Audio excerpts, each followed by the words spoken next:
Subnibbles! J-Dog back with another goddamn fucking interview. And today we got Aaron from Molder, Melting Rot, and I have a feeling you have something else I'm forgetting or don't know or even completely, it's out of loop on. I got a solo endeavor. It's called Granulated. That's out on Headsplit Records. That came out like right before the pandemic. It's like a little 4-song thing. Haven't done much with it, but you know. So you pull a Joel Grind and play everything? Yeah, it was just kind of like a weekend at my mom's house with the recording shit. I bought a bunch of new equipment and felt the need to test it out, so I wrote a fucking EP, and it wasn't Molder shit. It wasn't really worthy of anything else that I was doing. It was just kind of different, so I just kind of made it a little project to put out. I've seen the name. Did you see it on Hell's Site? Granulated, that sounds familiar. Like, is it tape or CD or what is it? So I got a tape release through Headsplit, and it also got a CD release. We had like a bunch of support from like Goat Throne, Headsplit. We had Cyanetto over in like Brazil do a South American pressing of it as well. But yeah, it was just kind of like I said, fucking around, trying something a little bit more heavy than Molder that isn't necessarily applicable to what we do with that. Vocal style the same as Molder? No, it's like half of it's pitch shifted and a lot of it's just super guttural. So like think like low and slow death stuff. Yeah, shit, dude, I didn't even know about that. I recognize the name Granulated. Yeah. So we probably got something in. Definitely I very didn't possible. I didn't hear it enough. No. I mean, it's cool if you like, low and slow like death metal. It's nothing. I don't like slow, dude. I mean, hear me out. When I say slow, I don't mean slow. It's not like Death Doom, but it's just mid-pace. It's just groove-driven. A lot of just kind of like head boppy shit. Not so much fast blast beats. Like it's not super like Rabbit or anything. It's just kind of with the flow shit. Okay. What other stuff have you done then? Yeah, so you got 3 goddamn projects you've done, and then with Molder, a handful of releases. What's your favorite thing that you put out so far then, that you've done? That you're most proud of? That I'm most proud of? Of everything. Like, it could be, yeah. Funny enough, probably the Melting Rot, Blood Delusions. Because that's my favorite, but I didn't think that's what you're most proud of. It's not, but that's the thing. It's like Molder's my baby. I write everything for it. Like, I have a vision, a direction, things I want to do with it. But with Melting Rot, our guitar player, Brian, does everything. He sends me everything he wants me to do. So it's like I have the ability to not quite like cover shit per se, but yeah, it's like I don't really have to think about it much. I just let him work his magic and he just fucking writes excellent shit. The things that he's influenced by, the things that drives him to write or whatever, they're just definitely what I'm looking for that hit the itch as far as listening goes. So it's really cool to be able to be a part of it and play it. And like I said, it's not something that I would necessarily write myself, and not for like any negative reason or anything, but it's not my wheelhouse. So it's definitely cool to be a part of something, like I said, different, like doing gore grind as opposed to like, proto death metal shit. Well, something like, for example, obviously the main influence like Dead Infection on it. Oh yeah. Was that something you were a big fan of? You're like, they're kind of cool, but just because you're a part of it, it's just fun to play. Yes and no. So like, I am a fan of Dead Infection. I'm not like the hugest fan in the world, the first couple of releases. And not to say that the later stuff's not good either, but like, I am one of those dudes that definitely prefers like classic material from especially like gore grind bands. But like, yeah, I don't know, it just kind of came out of like the scene at the time in Chicago, just didn't really have anything like it. And like Brian was just writing stuff in his bedroom. It's like, hey man, like I know you're doing crazy shit, like let me play some drums on this, because no one else is really hitting you up about it. And it just kind of worked out. Like we had our buddy Ted that we just started jamming in his basement, and then he became the vocals to that, and just kind of became a thing. It went from being like a fucking, I don't want to call it like a pipe dream, but just kind of like a Facebook message idea of like, hey, you want to get together and jam? And then next thing you know, we had, a slew of releases, and we played a bunch of fests and shows, and like it took off before like the pandemic. Well, speaking of it, dude, what the fuck is going on with these goddamn Toonskis?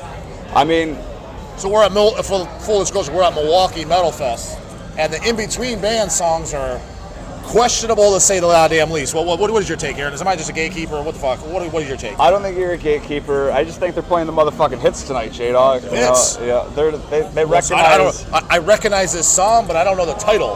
It wasn't on Horrified, so I don't know. Well, what's his hit called? Ah, shit. You know, I'm sure it's been in plenty of video games, some Tony Hawk, some Madden, some whatever. But yeah, this is my generation shit. I got to grow up with Is this Drowning Pool or something? It's very possible. This one in particular, I couldn't tell you, but you know, they were playing some fucking Korn earlier. Oh yeah, some Papa Roach. You know, the real fucking heavy stuff. Because this thing, they see the crowd here tonight, they see the shirts, they see what people are into, and they know what this festival's all about. So they're really catering to the people here, and I really appreciate that. Well, what do you think? Fucking cool. Well, with that being said, because I've walked around and I didn't see anything. So there's 3 goddamn stages. I gotta say, this is a pretty professional environment. I'll give them that. But what would you say the ratio of canoes, posers / fucking real medalists is here tonight? I haven't made the official decision myself. I mean, it's hard to say. You know, you got your NYDMs out here, you got your fucking, you know, your ICP guys out here. I didn't see any. Is there ICP guys? I haven't seen them you're yet. in the Midwest, man. This is the breeding ground for that kind of shit. There's some juggalos, definitely. But hey, you know, whatever. You know, there's a lot of cool shit playing this weekend. There's a lot of shit that I don't care about in the slightest playing this weekend that others may care about. That's cool. Whatever you're into, that's cool. Well, how many people do you think are here tonight on an estimate that never even heard Repulsion Horrified? Cool shirt in the building too, may I fucking say, goddammit. Thank you very much. I'm willing to bet that the majority double dog, look at that, double fisting, goddammit. Willing to bet the majority of folk here are probably not familiar, but that's okay. That's cooler for me because I get to be that gatekeepy dude that gets to keep this nice, sweet little secret and keep it from fucking dorks from permeating my shit and ruining it for me. Because that happens often. Well, then, with that being said, I think it was. Well, because there's a lot of cool fucking hardcore death metal bands and whatnot, and like, you know, that's awesome. And there's some really cool bands out and about that I dig, but there's a lot of shit I don't fucking dig. Oh, dude, and that's breeding a whole new ground of, I guess, like fans and people coming to shows, and that's cool and all. I'm not trying to be that guy that keeps that away from anyone. They'll figure it out eventually, but it's just fucking weird. Do you consider Repulsion Horrified then a death metal record or a grindcore record? I am kind of a fence sitter. I'm one of those guys that doesn't really give a shit. Like, I love grindcore, I love death metal, I love all types of stuff, and it's just a great album. I will, if I like gun to my head, have to fucking make a decision. I would argue that it is grindcore. And it is probably the first grindcore album. When I think first grindcore, I was like, flip a coin. I was like, it's Repulsion Horrified or Napalm Death Scum. Oh, that's what I say. Dude, that, Siege, Drop Dead, like, there's so much stuff that you could, like, you know, split hairs with to determine is this or that. But I would argue that that's definitely in the ranks of, if not death metal, like some of the nastiest, like, grindy, punk, whatever that existed at its time. I don't think anything else sounded like them, and I think that they were a major component and a huge deal as far as influence goes on everybody at the time. I think it's apparent too. You can hear demos from before they existed to after, and just the notch that people took up is, I don't know, I don't want to necessarily just credit Repulsion. You know, there's a lot of stuff going on, but Horrified and those demos in particular are just like fucking just next level. Like the Genocide demos and shit? Even after the Genocide, once they were Repulsion, just, you know, the few demos they put out before the technical album, like the first album that they didn't, you know, weren't satisfied with or whatever, but like that shit's insane. Did you like the Excruciation EP then? Yeah, absolutely. Yeah. Because you could tell it was a little more slower, you know, Helga Lost Her Head. But I personally still thoroughly enjoy it. I like it, you know, it's, I don't want to call it more like groove oriented, but in a sense it just has that toe tapper shit. It's got hooks. It takes their formula and it just makes it, I don't want to say more listenable or palatable, but in a sense, kind of. It's different, but... Did you know that Impaled, it covered Helga Lost Her Head? Oh, yeah, hell yeah. Toxic Holocaust did it. But I mean, it's on because Helga Lost Her Head's on split with the Hemorrhage. Yeah. See, I mean, I don't know if a lot of people Dude, know I fucking love Hemorrhage. I hope to see them eventually, but... Yes, you've never seen them either, right? Nope. Every time I've had the chance to or close to, it just didn't work out. So, Louise told me, good chance, they're playing MDF. Sure. Will you go for sure to MDF if they are playing? So... Next year? We'll be there. That's all I have to say about that. Okay, fair enough, cool enough. That's what I like to hear. Well, so then, I ask everybody, and I'm curious what your take is, because you're younger, but you're more the old school, I guess, fan base? Yeah, definitely. What do you feel is the greatest death metal record, or a masterpiece record, death metal record? I think that's a pretty fucking I like hard to really answer that. Well, I really like to answer that question, because it kind of tells you a little bit of where people's headspace is. and it also kind of gets the debate going because it's never like it isn't on. You know what I mean? It's kind of a debate. So the more interviews I do, I like to hear all the different answers because I'm kind of generally curious. Sure. So for me, and this leads into like what officially I guess got me into listening to death metal, Autopsy, Severed Survival. I think that is Good the album. epitome of death fucking metal in every regard, from tone to songs to lyrical content to artwork. Everything about it is just the purest form of death metal, in my particular opinion. I agree Period. with that. Yeah. I love everything that Autopsy's done, all their efforts. They're one of my favorite bands of all Oh, time. did you like all the comeback stuff too? Dude, love it. Okay. Love it. Puncture the Grotesque, fucking all of it. Macabre Eternal, going to see them in like 2011 when they first came back to Chicago. I never thought I'd see them in my lifetime. Once I got into them as a kid. I had a good buddy, Sean, that I used to be in like some bands with growing up. Funny enough, we were called Cyanide. And I went to a little record store called Hell's Head, you guys, Metal Haven. In Chicago, this dude Mark, and he had like all their shit everywhere. I was like, who the fuck is Cyanide? I was very upset. I was like 10 years old. I had a logo drawn and everything, and it was time to fucking start from brand new because I found out there's a Chicago death metal band already by the same name, and So that's how when I found them. Yeah, But, when did you meet Scott and Mike then? So officially meeting them was through just like Reggie's. Scott was seeing the sound chick there, Cheyenne, forever. Fucking, she's great. She did both of our records as well as Scott. We did it in his house with him, and we just played Reggie's all the time. We kind of like got lucky enough to get on a lot of national touring act stuff, and we just kind of caught wind through whatever that we were doing shit and that we were legit or whatever the fuck, you know. And we got his blessing or whatever. So when it came time to do our first album, we went and recorded with him in Cheyenne, and it was awesome. And that was like really the first time we hung out with him even too. I've met him in passing, I met Mike in passing, but it was really Cheyenne that kind of like bridged that gap between us and them or whatever. But since then, it's just been like total fucking like camaraderie and friendship and whatnot. Yeah, as his coach, obviously you guys get along real well. Oh, absolutely.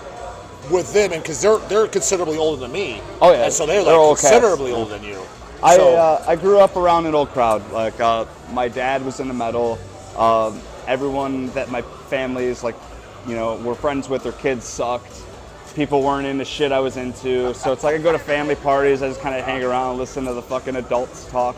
So that was always just kind of like my vibe growing up. And by the time I got like, you know, super infatuated and buried with metal and whatnot, I just kind of took to these old heads. Like, you know, I kind of lived vicariously through my dad's experience in the 80s and whatnot, and what he was able to, you know, experience himself, and just hearing those stories and just being able to, you know, be like, oh shit, yeah, my dad was at that show, I heard about this, or yeah, I heard, listen to this album as a little kid, because, you know, my dad had it, or whatever. But like that was, you know, truly the catalyst of me getting into metal as a whole and meeting these people. But like that, I especially think is the big reason why, like, I guess I vibe more so with like the older crowd, the older guys.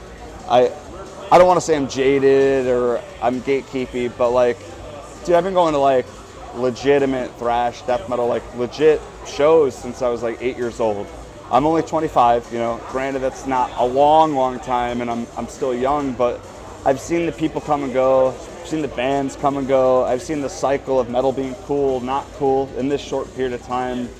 And like, I don't know, it's just, there's that specific group of old heads that are, they're lifers, they're diehards, and I guess identify with them more so than it's funny. I was kind of the your same. I average was kind of the Joe. same way. Sure. You know, growing up, all the guys they were all considerably older, and I think that's how I got to hear a lot of the cool shit and demos and stuff like that. They're like, you check this out, and I wasn't. Oh, I mean, I was definitely checking out stuff at the time of coming out, but not.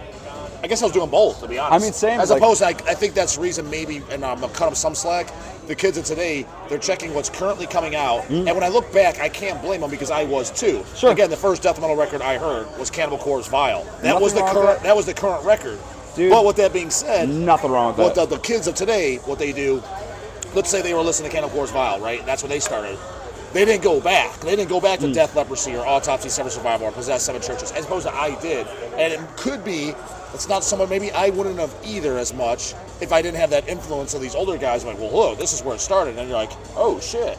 I mean, that's kind Maybe of the that's thing. what it was. You So- meet this cool cat that kind of shows you the way.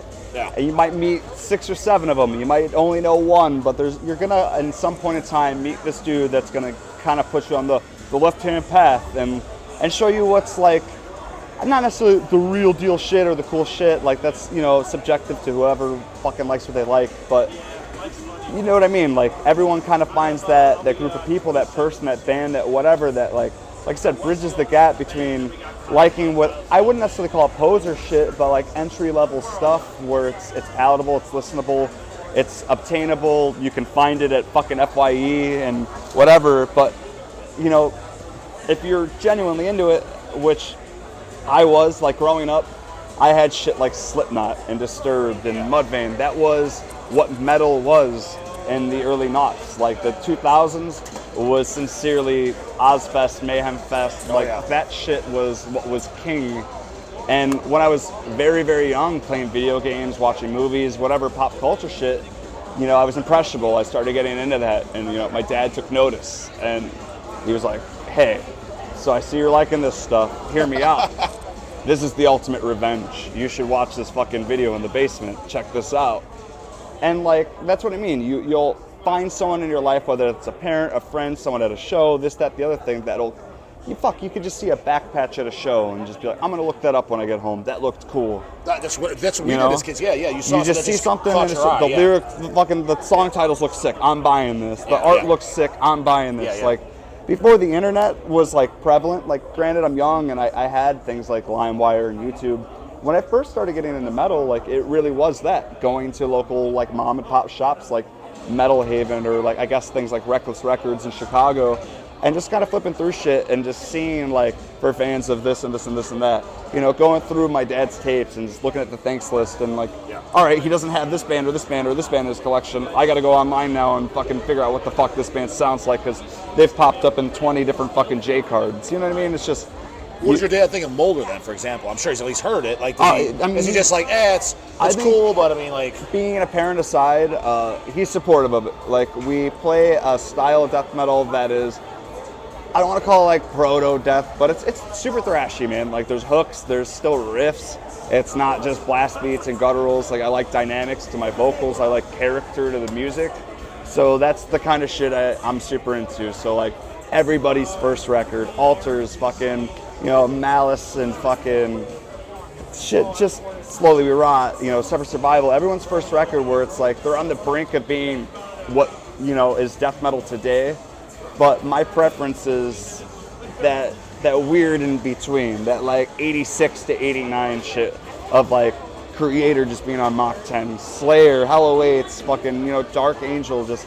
So with that said, like that was the shit my dad was into.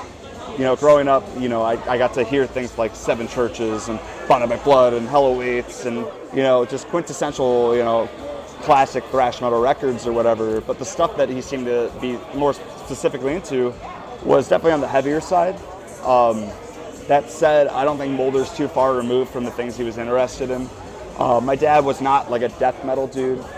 By the time the 90s happened, he got married, you know, got a job, kind of, you know, started a family, did that thing. And it wasn't until I started showing interest in metal and whatnot that he kind of fell back into it. And once I started doing music and shit, I think there's that genuine, just like I said, like that parental just appreciation of like, wow, my kid's doing something cool and whatever. But I think there is this like weird part of it for him where it's like, dude, I was listening to this band fucking 20 years ago and now my kid's fucking playing with them. Yeah. And like, I think that's cool, you know? Yeah. But he's never said if he liked it or did it. I mean, like, I wouldn't say that he's ever vocally specifically said he likes it or dislikes it, but he comes and sees us. He supports us in any, like, endeavor that we, like, have going on. And, like, he listens to very similar stuff. So I don't think we're, like, too far out of his reach. I don't want to sit here and say, oh, yeah, my dad loves his son's band. But, you know, I'm willing to bet that he could actually listen to our CD and be like, this is fucking good. And if you were my kid or not, I would listen to this. Yeah, sure. Okay, that's shit. It's more than my parents. I can say for my parents. Sure. They don't listen to that shit. You know what I mean? They wouldn't care. I mean, fuck. To this day, I mean, my brother. Do you know Craig from Crucified Mortals? No. But are you familiar with Crucified Mortals or no? I'm honestly not. No. Okay. Well, so that's our younger brother. He's Right. on releases, and to this day, our dad's never even heard this. Yeah. He's been doing it since like shit. When did Craig start Crucified Mortals? Maybe 2000, early 2000s. Like, dude, Tom from Cardiac. Like, I don't remember if he said his dad or mom or whatever actually eventually saw them play, but I think like, you know, he's been at it for 30 years with Severed, Dog Has Out, never all heard this it? stuff, and like they've just never come to see it. And it's like this dude's doing like cool shit, and he's doing like really, really impressive stuff. And it's a shame in a sense that, like, you know, I get it with like the older generation of parents just being like, what the fuck is this or whatever. But the thing But is, it bumps me I out, agree, you know? but I kind of still disagree. Like, I never thought about it. So it was Craig pointed out years ago. I'm like, because think about it, if you had a kid, and I don't listen to rap, Sure. but if he was a rapper, I would at least listen to it, just not for the sake, forget supporting him. That's I would where just I'm be at. curious. At the very least, I would check out what he's doing. Because And I'm even like, if I don't give a fuck about yeah, it. I was like, it's my kid. I was like, And that's I'm like, and that's why I say it's like, you know, I don't really care if my dad likes it. No matter what, he's gonna like it. He's but gonna I just support understand. it. It's like you're not even remotely curious. Yeah, but like, yeah, and that's what's weird to me is like that aspect of it. You know, like my mom's come to see us live, like Dominic's parents come and see us. You know, Kyle's family's come and seeing us. You know, like Carlos, like all of our family and friends and shit. Like they're very interested in what we're doing, even if it's not their shtick. Yeah. Which is awesome. We have like a tremendous support system, which we're fortunate to have, because I know a lot of people don't get that and don't have that. 1,000%, yeah. You know, I was always able to listen to metal. I was always able to order what I wanted. I grew up in a nice middle class home in nice suburbia, fucking Illinois. Like, I didn't have problems growing up. You know, I got to do the things I wanted to do. I got to go to any show I wanted to go to. Like, I was spoiled to the max. But what I was spoiled with in particular was metal. You know, that was my thing. That was my father and I's like bonding thing. That's what I grew super interested in. And yeah, you know. Do you like any black metal at all? I don't think I've ever talked to you about black metal at all. Like, Yes and no. So like what's some black metal you like things? I've never heard you mention any black metal ever, actually. So it's like, I don't know, it's like dorks like to split hairs again. It's like, you want to call Merciful Fate black metal? Then yeah, I like black metal. But I don't think that's black metal. Do you like Bathory? I like Up to the Return. And not to say the stuff after is not good, but like that's the stuff I've given an honest chance and actually enjoyed. I like just about everybody's first record. You know, I never got like into Marduk or like later bands like that. Like, I like black thrash. Okay. I like Witch Haven. I like Nocturnal. I like bands like, you know, early shit, of course, like Sodom and stuff like that. But like when it comes to black metal, it's definitely got to be like thrash metal that just has like the fucking weird German sound to it. Okay. You know, So like something like Satanic War Master's probably yeah, off the table for 100%. Like even like, I know it's more like you could call it thrash death metal, but stuff like Sadistic Execution, even shit like newer stuff like Spider, where it's like they're like kind of on the black metal side black, of things, thrash, but it's it's a mixed not. bag, It's yeah. punk. It's Yeah, this. It's that. Yeah, it's 100%, yeah. it's just got, but it has those weird diminished fucking chords that just make it all fucking, you know, black metal or whatever. But like, yeah, as far as legit true cult shit goes, I don't give a fuck. Like Dissection's cool. Like Sabat. There's certain bands where it's like, all right, this is sick. This just sounds like thrash or heavy metal or whatever. But like the true shit, not for me. Okay. So the blasting extreme black metal's out, you know. Yeah, and it's because they're all fucking pussies. They all tap. Listen to fucking gore grind. Listen to dudes that hit the fucking snare drum. Like, I'm over this fucking bullshit. Fuck that shit. They said, the moon's out, dude. Let's play soft metal. I'm fucking good. I've heard guys waiting for fucking the moon to come out. The fucking I'm not even mentioning any goddamn names. So It's like, just you get me in know, like trouble. First Beherit, first, you know, there's stuff like Blasphemy, where it's like more on the war metal side of shit. Did you like that stuff? The war metal? I like war metal more so than black metal. So like, Okay. I definitely fuck with that stuff. I like a lot of the newer bands like Caveman Cult, fucking rules. Antichrist Siege Machine, I'm super into. Like fucking shit like Revenge, like. Okay. But like as far as just like I said, traditional black metal goes, Okay. never really struck my itch for Yeah. for I music. kind of assumed that 'cause, I've never heard you bring it up. Yeah, I just always really liked like crossover, like early like Suicidal, DRI, No Mercy, stuff like that. Early New York hardcore, like Crumbsuckers, and thrash metal, man, like thrash metal. I got so fucking into that. It's insane.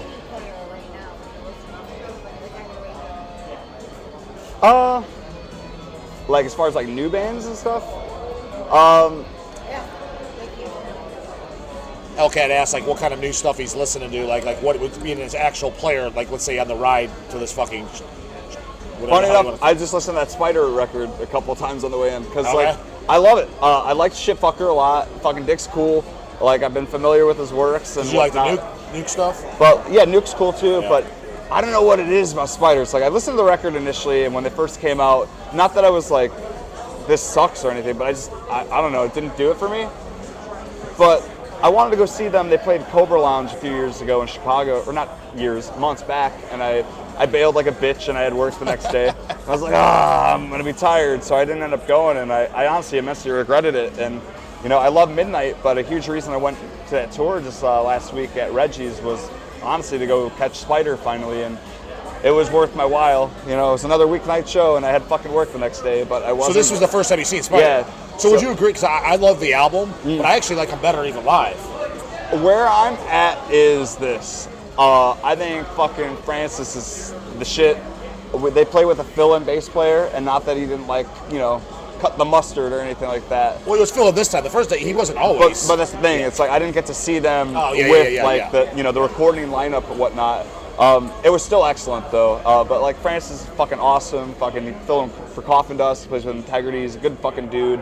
Devil Master. But yeah, just I don't know. It's not that I thought they were bad or good or anything, but it was enough for me to like go home and be like, I'm gonna listen to this record again. That was a good set. I enjoyed it. It was fucking cool. You know, Spirit Adrift, not quite my thing. Not that they're bad, but like I just don't give a shit. So I'm same category for don't give a shit, yeah. And then, you know, Midnight. It was fucking cool. 3-band bill, nice and fucking easy. Got to get home early, you know, but it was cool. But I'd say them. Not necessarily like thrash metal per se, but more Biffic is like a huge fucking spin in my like book. I fucking love them to death. They just put out a new record on Head Split Records. Check that shit out. They're super sick. They're from Finland, bunch of young dudes like similar to our age, but they write some real deal shit. They're fucking killing it. I'm a big fan of them. Them, Sadistic Drive. As far as like newer bands from the States go. I've been getting into like weird shit. Like I like Crossspitter a lot. Got to see them in Maryland. I was pretty impressed by them. So I went and checked them out. They play with Demolic actually in Chicago. And not that I'm not a fan of them, but I honestly just went to go see Crossspitter again. And Antichrist Siege Machine was on that as well. And they were fucking awesome in Maryland too. So Crossspitter is the guitar player that was formerly in Absu. Off the hand, I can't think of their name right now, and I feel fucking terrible about it. They're super fucking cool. I draw blanks all the time. They're awesome. She fucking riffs hard as hell. Like it's good stuff, and it's one of the guys from Cannabis Corpse as well. Oh, okay. It's really good. It's super crusty, blackened thrash. Fucking. I've seen the name. I just never put it on. To me, it's just like Nuclear Death if Nuclear Death was a crust band. I know that's like kind of a weird fucking thing to say or whatever, but like listen to them with that in mind, and I think you'll see what I mean. Like they just brought it live. They were just fucking intense, and they just had like a Wild Rags Records vibe. I don't know. There was something about them that just sounded very that specific niche of bands. Yeah, sure. But it's cool. Makes sense. Yeah. What are we at, cameraman? Time frame.